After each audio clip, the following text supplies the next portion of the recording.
بسم اللہ الرحمن الرحیم۔ شروع اللہ کے نام سے جو بڑا مہربان نہایت رحم والا ہے۔ ناظرین و سامعین، السلام علیکم ورحمۃ اللہ وبرکاتہ۔ شیخ الحدیث حضرت مولانا زکریا رحمۃ اللہ علیہ نے فضائل ذکر میں لکھا ہے کہ ایک آدمی نے شیطان کو دیکھا، وہ ہڈیوں کا ڈھانچہ بنا ہوا تھا اور اس کا برا حال تھا۔ اس نے پوچھا، یہ کیا ہوا؟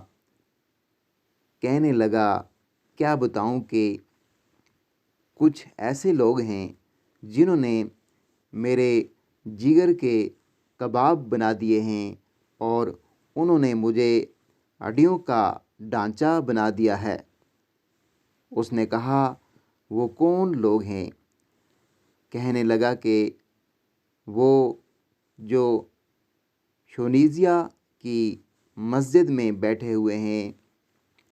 وہ آدمی فوراً شونیزیا کی مسجد میں گیا۔ جب وہ مسجد میں داخل ہوا تو اس نے دیکھا کہ وہاں کچھ متقی پرہیزگار بیٹھے اللہ کو یاد کر رہے تھے۔ اللہ تعالیٰ نے ان کے دلوں میں بھی یہ بات القاء کر دی۔ چنانچہ جیسے ہی وہ مسجد میں داخل ہوا تو انہوں نے مسکرا کر میری طرف دیکھا اور فرمایا کہ اس مردود کی باتوں پر اعتماد نہ کرنا۔